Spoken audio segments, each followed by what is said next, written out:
Greetings, my fellow gamers. It is I, Wraith King, bringing you news from beyond the mirror, from the other world. First of all, I have to say I'm terribly sorry.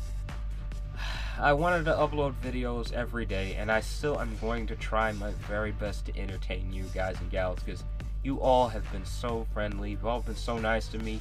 You watch my videos every day. You leave such sweet comments.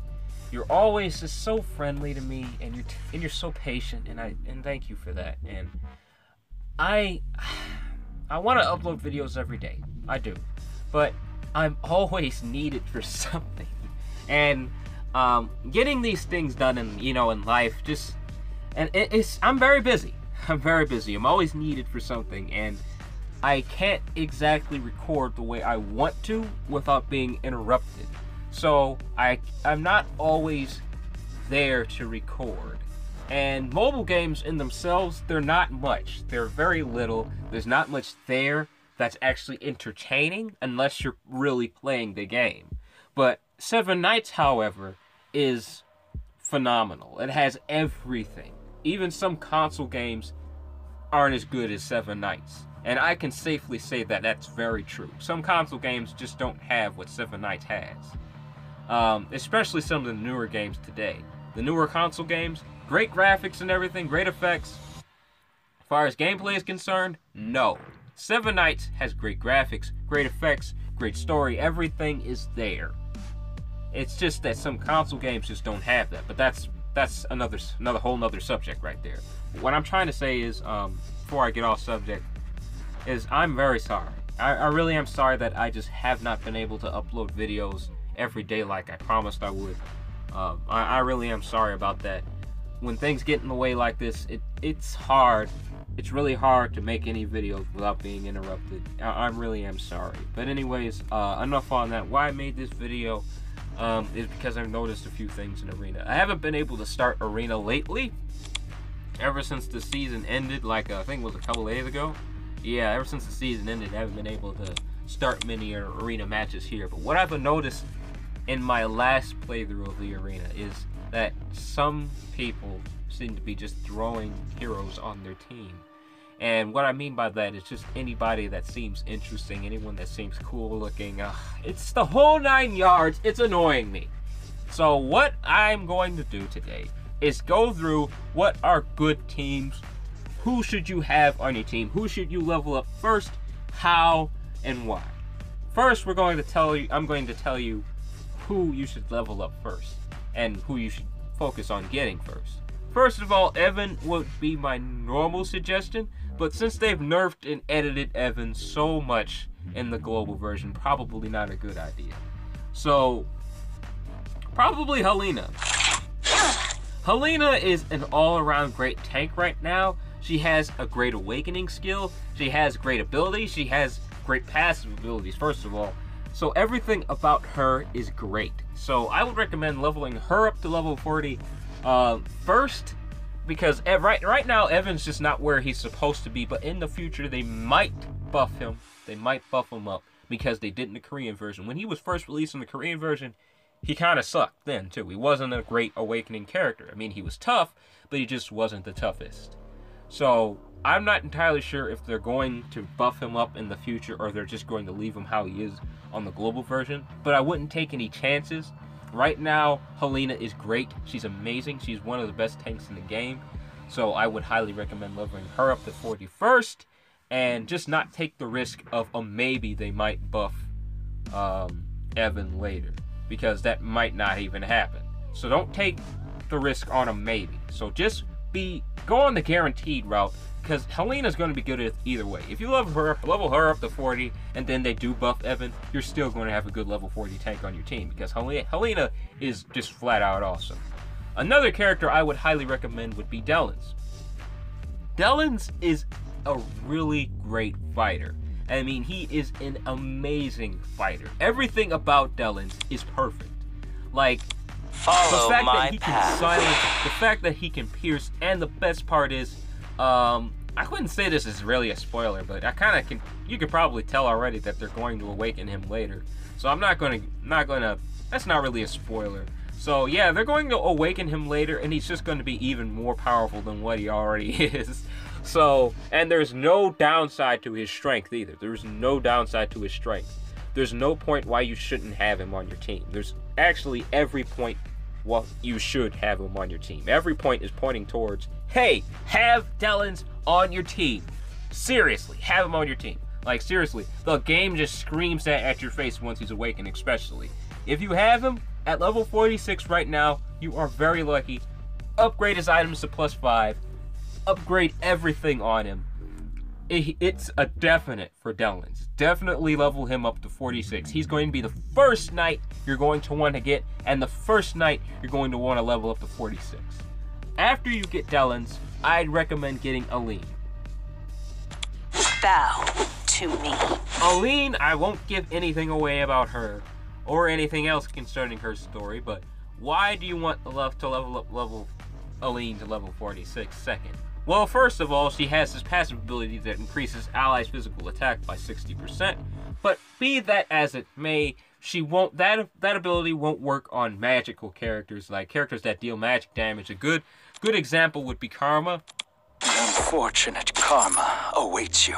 Karma deals magic damage, so he will not be affected by that team buff. So, if you're going to have Aline on your team, make sure all of the heroes you have deal physical damage. And as you can see on my team, why is Quantico in the back and not Delan's? What's going on with that? Oh, no wonder. I changed the formation by accident. Which brings me to the subject of formation, but I'll talk about that in a minute. Delan's and Aline will work amazing together. Why is that? Aline, not only does she increase your team's physical attack, I'm going to mention this really quick, she also revives once with 100% HP. So most of you already know that, but I'm just going to highlight it again. But anyways, Aline and Delan's work great together. Why is this? Delan's increases your team's physical, not your team's physical attack, but the team's total damage. He increases Follow my path. Damage meaning magic damage, physical attack. All of this is increased by 50%. Now, apply that to Aline's buff, which increases physical attack by 50%. Now, these abilities will stack because they're different. They're both very different. They're both power-increasing abilities, but they increase power in a different way. So those two abilities will stack. But say you have Karma on your team. An unfortunate karma awaits you. Also increases the total damage of all allies by 50%. And you have Delan's on your team, who also increases total damage by 50%. None of that is going to stack because they both do the same thing. So, I mentioned this before in another video, but apparently nobody got it. Like, no one seemed to understand that these do not stack. I don't care if you want to put both of them on your team, they just don't work well together. They don't. Karma is a great character. Don't get me wrong, he is amazing. But he does not work well with Delan's. I mean, Delan's does increase damage, but you want to have everybody on your team to play a part. Karma, if you throw him on your team, the only reason he's going to be there, of course, my phone's almost out of power. Of course, I've been yapping too long. But I better end this before my phone dies on me. Sorry about yapping so long, my fellow gamers. I really go to town with this, I'm telling you. On this channel, I am serious about Seven Knights. I really am. And many other RPG games. Me and my brother, we are really serious about our RPG games. When something doesn't go right, we're gonna say something about it. But yeah, anyways, Karma is a great character, but if you put him on the same team as Delan's, he's not really doing anything besides being a body and just that can deal damage. You don't want to have a hero that's just there for their strength. You don't want that. You want each hero to play their role. Now, I want to add someone else other than Spike on my team, because as you can see, I have Quantico, who also increases critical rate by 30%, and Spike does the same thing, but his is more powerful. Judgment Day is here. He increases the critical rate by 50%, so that means his is going to overtake Quantico's passive ability because it's stronger and they won't stack. So I want to get someone else who isn't Quantico, but the only reason I stuffed him on my team right now is because he's the only level 40. And that may be. You might be thinking that, hey, didn't you say that each hero needs to play a part? Kuwanoho does play a part, and so does Spike. Judgment Day is here. Kuwanoho, not only is he level 40, but he can survive with 1 HP left. And he has a Void Shield. Spike does not have a Void Shield. So if Spike dies, Kuwanoho is gonna still be here, and Spike's buff Spike's buff that protects you from all debuffs is a great buff, and it's going to still be there when he dies. Like, say he dies before the 2 turns that his buff lasts. Judgment Day is here. Say he dies within those 2 turns, the buff's still gonna be there. It's still gonna be there. But once he dies, the buff that increases critical rate is gone. So once he dies, his ability that increases critical rate is still going to be there. So Kuwanoho plays a huge role here by keeping my critical rate up, even if Spike dies, because Spike is not yet at level 46. I will be working on him once I'm done with Delan's and Eileen. But right now, I need someone else that can increase critical rate, because Spike isn't very strong, so he's going to die quickly. So I want someone who can still keep my critical rate high even if he dies. That's why Kuwanoho is there. And since Helena has such a great awakening skill, let me show you what it can do. My strength is yours. Now, this awakening skill is amazing. It decreases all physical damage received for all allies by 60% for 6 turns, my fellow gamers. Games last a lot less than 6 turns. Especially if your team is really, really good, it's going to last a lot less than 6 turns. If both teams are really good, it's definitely not going to last 6 turns, my fellow gamers. So, that's a long time. That's practically the whole game right there. 6 turns. Not only does she do that, I got her for a passive as well. All allies become immune to 3 target AoE attacks for, again, 6 turns, my fellow gamers. That is a long time. Normally, I would have recommended Evan, as I said before, but he's just not as good as he used to be. They might buff him, but again, wouldn't count on the maybe they might buff him. I don't want to take that risk, and you shouldn't take it either. But anyways, she also is immune to debuffs. I know I said Spike has that, but the thing is that this immunity to debuffs only applies to her. It doesn't apply to the entire ally team.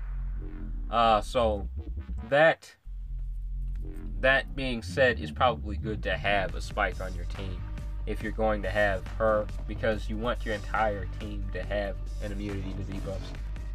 I mean, there is another hero that allows the entire allied team to be immune to debuffs, and I believe I do have her. Yep. I've already told you. It's nothing. Now, I know what a lot of you are thinking, that this is a great character, but here's the thing. You can't exactly level her up to 40. In the future, they should patch all heroes and allow all of them to be leveled up to 46, but not right now. So you don't have to worry about leveling her up with 46 or anything, just in case you were wondering about that. But about these special heroes is they're hard to level up. Even the knights, even though they're available every month through selectors, and I think she will soon be in a selector, but I'm not entirely sure when that is, or if they already added her to the monthly selector. But I highly doubt that they will, because her hero sheet in particular is a very special one, even more so than the knights. So I don't think they will be adding her to a selector yet, mainly because her hero sheet is not complete. There will be more heroes added to that sheet, but once those heroes are there, then they might add a selector for her, but I'm not entirely sure when they will or not. Now, as for the Korean version of Seven Knights, I still don't think they have a solid selector for her, but they do have a monthly selector. I take that back now that I think about it. on the Korean version, they do have a selector for her, and there are many ways you can get heroes from that sheet in particular in the Korean version. Now that I think about it, I just don't usually pay too much attention to her because she's not exactly a part of my team. But anyways, aside from that, as far as the global version of her is concerned, I would probably wouldn't focus on leveling her up. I mean, if you have 5 of her and you can level her up to 40, go for it. But if you don't, try not to waste too much time or gems trying to grind and find her through packs, because the truth is that you might not get her at all. I mean, you could get some very special heroes, but you might just end up getting 1 or 2, and that might not be what you need, especially if you're going in arena, especially in the Ares rank. If you're trying to get a high rank in arena, it's probably best to have all level 40 characters and level 46 characters on your team, and not have any characters that are like stuck at level 34 or level 36 or something like that. So I would highly recommend keeping the characters you know you can level up and you know you can enhance them, and keeping those characters on your team is probably the best choice, and worry about some of the more special heroes last, because they're the rarest. So focus more on the heroes you have and can get, and focus less on the wonderful characters that are really, really rare. Although they are great, it's just probably best to think about them last. Try to level up the characters you can level up, and you know you can level up. That's the moral of what I'm saying here. Don't just level up a character that you don't have any real means to level up. You don't know how you're going to get another one of them so you can level them up again. So I wouldn't take the risk on that. Get characters you know you can level up to 46 or level 40. Do that. And don't waste your time on it either. You have to do that as soon as you can. Do them one at a time too. Like me. I started out with Delan. And I leveled him up before I leveled anyone else up. I leveled him up to 40 before I did Aline. Don't get me wrong, when Kwanaho came out, I made sure I maxed him out fast because, hey, he's a normal hero. Normal heroes are easy to get. And you can even craft normal heroes through synthesis. You can craft, see look, all of them are right here. Every normal hero in the game right now is right here. So if you want to craft, I don't know, say you want to get Kwanaho too. He's right here. All you need is 2 other 6-star characters you don't care anything about. So 9 times out of 10, a lot of people have 2 6-star characters they just don't even use. Like, you just have some 6-star. A friend of mine not too long ago was saying, I hate it when people just have random 6-star characters and they don't even use them. Well, that's the thing. This is what this is for right here. You use those 6-star characters you don't even use to unlock your other, to level up your other heroes that you actually use. Like, say I have a Bidam and I want to level him up, but I keep getting Kwanohos, and I already have Kwanoho to level 40. So then I could just use those stupid Kwanohos that I seem to be getting constantly, and just use them to get Bidam. Now, please understand, now this is just an example. I'm not getting a ton of Kwanohos. This is just an example, all right? But anyways, that's what this is for. You can craft normal heroes, and you can also synthesize knights, if I'm correct as well. Yep, here you go.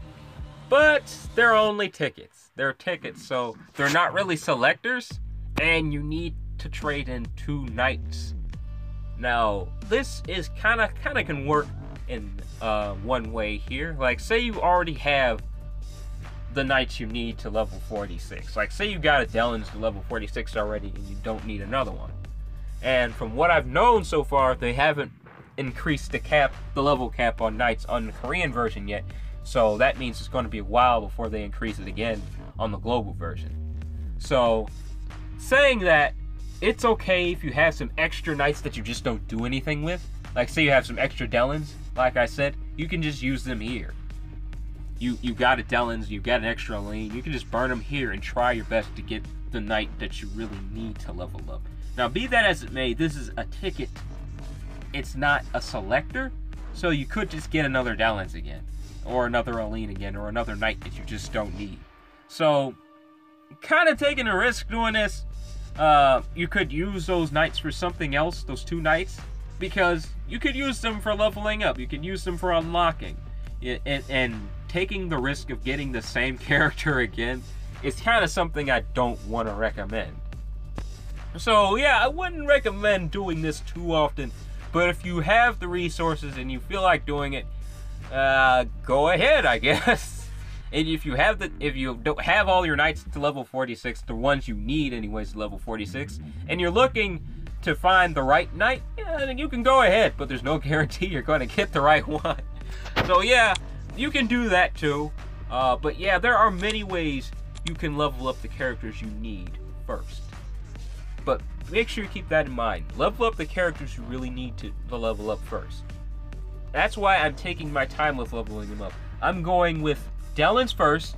I'm leveling them all up one at a time. I'm doing Delan's first, then I'm going to Aline, and then I'm doing Helena. I know I wanted to do Spike, but Helena's really close to level 40, and she only needs a few more. And I already have a 5-star Helena hanging around in here too. Yeah, there she is. So I'm going to work on leveling her up to level 40, and then I'm going to work on Spike after I'm done with that. But yeah, that's what I'm doing here. But you should try to just do something similar. Level the heroes you need up first, and then focus on the lesser heroes that you don't exactly need. Like me, I don't really need Spike right now because I kind of just have him on the team for his buff, and I don't really need him to do a ton of damage. As I said, he's here for the buff, so I'm not looking for him to deal continuous damage. I didn't want to say damage again because I already said it. I'm glad I couldn't think of a word. But anyways, yeah, that's what my pointers are if you're trying to build a good arena team, is level the right characters up and make sure they're in the right positions. So which brings me to the subject of formation. I almost forgot to talk about this. Formations are very important. They're not just shapes and sizes. They actually have different effects. Usually the characters in the back, which actually all the time, every time there's a character in the back, they increase their stats in a certain way. Like this is my favorite right here. In the Korean version, I use this one constantly. This is my absolute favorite formation. It doesn't look like much here because I have a fighter up front, but in the Korean version, I actually have all universal characters up there along with one tank. So this formation works well for me. Since, as I said before, this is no secret. It's kind of obvious that they are going to awaken Delan's. Once Delan's is awakened and he's in the back, I won't give you any spoilers to tell you what his awakening skill is or what he looks like. Don't worry, I won't be spoiling that for you. Once he's in the back, it really increases his strength, and it makes him a devastating, seriously just devastating for the enemy team. So it's really good to have him in the back. If you say you do have all universal characters, and you don't have too many fighters, but you do have a Delan, this is a great formation for you because it seriously increases Delan's attack, and he already has a great piercing ability, and this is going to increase the damage of that piercing ability tenfold, and it's going to seriously increase the damage of his silence ability tenfold as well. So it's just awesome. This formation is perfect for Delan's if you don't have too many fighters like me in the Korean version, but you do have Delan's. So that's a recommendation for you if you just have a Delan's or you just have a fighter. And my phone is about dead. Would you look at that? I yapped long enough and my phone is almost dead. But anyways, I'd better end the video here before my phone dies on me. I seem to be doing this in a lot of videos where I just keep on yapping and my phone dies on me. But anyways, those are my recommendations for formations in Arena. Remember to put your stronger characters that deal damage in the back, and keep your enemies, your allies that are a little stronger as far as HP is concerned, in the front, because the front really works with their defense and HP, and as for the back, it works with damage. So anyways, that's all the time I got left for this video. Remember to like, comment, and subscribe. Take it easy for me, alright? Bye.